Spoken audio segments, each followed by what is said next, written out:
Hello everyone, so welcome back to my channel. I am Chetna और आज के इस वीडियो में हम एक ऐसी रिलेशनशिप मिस्टेक के बारे में बात करेंगे जो मैंने अक्सर इंडियन कपल्स को करते हुए देखा है। वैसे तो हमारे समाज में रिश्तों की बड़ी अहमियत है, पर असल समस्या तब आती है जब आप सबसे खास रिश्ते को अहमियत देने की बजाय उसे सबसे पीछे रखते हैं। अक्सर लोग अपने माता पिता, भाई बहन, रिश्तेदार, पड़ोसी, कलीग्स, फ्रेंड्स सबको प्राथमिकता देते हैं, लेकिन अपने जीवन साथी को सबसे आखिरी में रखते हैं। खास करके पुरुष। ऐसा क्यों?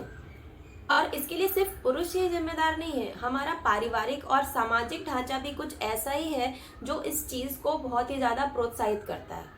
हमारे समाज में लड़कियों को तो बहुत पहले से सिखाया जाता है कि शादी के बाद उनका हस्बैंड यानी कि उनका पति ही उनकी सबसे पहली प्रायोरिटी है, पर लड़कों के साथ ऐसा नहीं है, बल्कि लड़कों के साथ इसका उल्टा ही है। अगर कोई हस्बैंड अपनी वाइफ को प्रायोरिटी देता है या उसे वो उचित प्यार और सम्मान देने की कोशिश करता है तो उसे जोरू का गुलाम या बीवी का चमचा जैसे उपाधियों से नवाज दिया जाता है। यहाँ तक कि कुछ परिवारों में ऐसा माहौल होता है कि अगर हस्बैंड चाहे भी तो वो प्यार से और रिस्पेक्ट से अपनी वाइफ से बात भी नहीं कर सकता, उसके साथ हंस बोल नहीं सकता, हंसी मजाक नहीं कर सकता। लेकिन वहीं अगर वही हस्बैंड सारे घर वालों के सामने या किसी के भी सामने अपनी वाइफ को डांटता है या उसे कुछ भी भला बुरा कहता है, उसकी डिसरिस्पेक्ट करता है, तो ये सारी चीजें बहुत ही नॉर्मल तरीके से ली जाती हैं, यानी कि ये सब एक्सेप्टेबल है क्योंकि पता नहीं हमारा कल्चर ही कुछ ऐसा है। लेकिन वहीं अगर वो उसका हाथ पकड़ के कहीं जा रहा है या दोनों प्यार से बैठे हैं, हंसी मजाक कर रहे हैं, बात कर रहे हैं, तो ये चीज थोड़ा सा अनएक्सेप्टेबल होती है। पता नहीं ऐसा क्यों है। अब कुछ समझदार लोग होते हैं जो इस तरह की बातों के या इस तरह के सिस्टम को नजरअंदाज करते हो और अपनी लाइफ में फोकस करते हैं और काफी अच्छी जिंदगी, खुशहाल जिंदगी बिताते हैं। ही कुछ लोग ऐसे भी होते हैं जो इन सब चीजों पर ध्यान देते हैं और अपनी वाइफ को इग्नोर करने लगते हैं, उस पर ध्यान नहीं देते। उनके पास अंत में पछताने के सिवा कुछ नहीं रह जाता है, क्योंकि आपकी लाइफ में सारे रिश्ते अपनी अपनी जगह इम्पोर्टेंट है, पर एक शख्स जो कि है आपका लाइफ पार्टनर, इस रिश्ते को जीवन साथी किसी रीजन के लिए ही कहा जाता है। बाकी सारे रिश्तों को तो जीवन साथी नहीं कहा जाता, क्योंकि आपका पार्टनर ही होता है जो आपके साथ हर सुख दुख में आपके साथ खड़ा रहता है, आपके जीवन के हर उतार चढ़ाव में आपके साथ खड़ा रहता है। इतना ही नहीं, जब आप बूढ़े हो जाओगे तब आपके पास कोई नहीं होगा, आपके बच्चे अपने अपने जिंदगी में मस्त हो जाएंगे, आपके पेरेंट्स भी शायद तब इस दुनिया में नहीं होंगे। तब आपके पास कौन होगा? आपका लाइफ पार्टनर। पर आपने शायद उसके साथ वो रिश्ता, वो बॉन्डिंग बनाने में लोग वो समय ही नहीं देते या वो एफर्ट ही नहीं डालते, और जब लोग उस स्टेज पर पहुंचते हैं तब उनका रिश्ता इतना नीरस हो जाता है, इतना न्यूट्रल हो जाता है कि बस एक रूममेट की तरह आपस में रहते हैं, उनमें ना कोई बॉन्डिंग होती, ना कोई फ्रेंडशिप होती है, और बस ऐसे ही जिंदगी गुजार देते हैं। इसलिए मुझे सिर्फ इतना ही कहना है कि बाकी सारे रिश्तों की अपनी अपनी अहमियत है, पर अपने रिश्ते को यानी कि अपने लाइफ पार्टनर के साथ अपने रिश्ते को प्राथमिकता दें। ये रिश्ता सारे रिश्तों से बहुत ज्यादा इम्पोर्टेंट होता है, बाकी सब कुछ इसके बाद आता है। परिवार वालों के साथ अपने रिश्ते सुधारना, समाज को खुश करना, घूमना फिरना, ऑफिस का काम, नेटवर्किंग करना, ये सारी चीजें इंतजार कर सकती हैं। लेकिन इन सभी चीजों के लिए अपने पार्टनर के साथ अपने रिश्ते की कभी भी उपेक्षा ना करें, इस रिलेशनशिप को कभी भी नेग्लेक्ट ना करें, क्योंकि ये रिश्ता जो होता है ना, वो बेस होता है एक फैमिली का।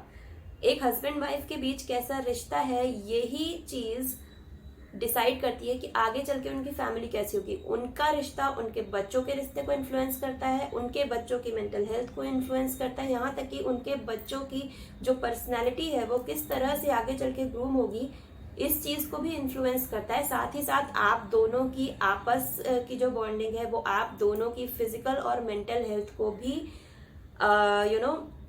इफेक्ट करती है।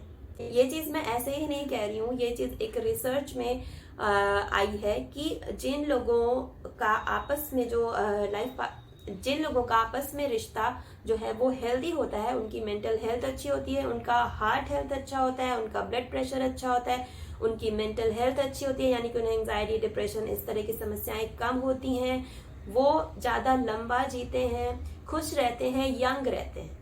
इसके अलावा अगर हम हैप्पीनेस की बात करें तो एक जो सबसे ज़्यादा इम्पॉर्टेंट फैक्टर जो हमारी ओवरऑल हैप्पीनेस को इम्पैक्ट करता है वो होता है हमारा जीवन साथी के साथ हमारा रिश्ता। जिन लोगों का अपने पार्टनर के साथ एक हेल्दी एंड हैप्पी रिलेशनशिप होता है वो कंपैरेटिवली अदर लोगों की अपेक्षा ज़्यादा खुश रहते हैं।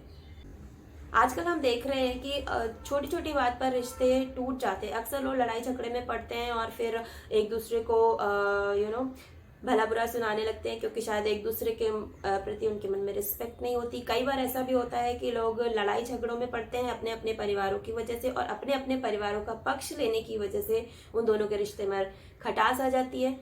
तो यहाँ पर यही है कि बाकी सारी चीज़ें अपनी अपनी जगह ठीक है और इम्पॉर्टेंट भी हैं, बट आपके लिए आप अपने पार्टनर के साथ समय बिताते हो, आप उसको अच्छे से जानते हो, आपको पता होना चाहिए कि आपका पार्टनर कब सही है कब गलत, वो क्या कर सकता है क्या नहीं। तो आप अगर बाकी लोगों पे ध्यान देने की बजाय अपने रिश्ते पर काम करेंगे और अपनी बॉन्डिंग को बेहतर बनाने की कोशिश करेंगे तो इस तरह की समस्याओं से आप काफी अच्छे से निपट सकते हैं और एक अच्छी जिंदगी जी सकते हैं। कहने का मतलब ये है कि एक हस्बैंड और वाइफ जो होते हैं वो एक यूनिट की तरह होते हैं, यानी कि वो दो जो होते हैं वो एक होते हैं, एक यूनिट की तरह। जब वो दो अकेले होते हैं तब आप लोग आपस में एक दूसरे को करेक्ट कर सकते हैं, एक दूसरे के सही गलत जो है उस पर डिस्कशन कर सकते हैं। बट जब भी आप दो हो और कोई भी तीसरा व्यक्ति आपके बीच में आने की कोशिश करता है तो अभी ये कभी गलती मत करिए कि आप दोनों आपस में लड़ने लगे या झगड़ने लगे। आप ये सोचिए कि आप दो और वर्सेस वो थर्ड पर्सन, तब कहीं जाके आप उस समस्या को सुलझा पाएंगे। तो जब भी कोई दो लोगों के बीच में कोई तीसरा व्यक्ति आता है तो प्रॉब्लम होनी ही है। तो इसलिए चाहे वो तीसरा व्यक्ति कोई भी हो, सबसे पहले आप अपने रिश्ते को प्रायोरिटी दीजिए। याद रखिए कि कल आपके पास कोई भी नहीं होगा, सिर्फ आपका पार्टनर ही होगा जो आपके साथ खड़ा रहेगा। कल आपके साथ ना आपके बच्चे होंगे, ना आपके पेरेंट्स होंगे, ना आपके दोस्त, ना आपके कलीग्स, कुछ भी नहीं। इसीलिए अपने रिश्ते को सभी रिश्तों से ऊपर रखें और सहेज कर रखें, क्योंकि यही आपके जीवन का महत्वपूर्ण हिस्सा है।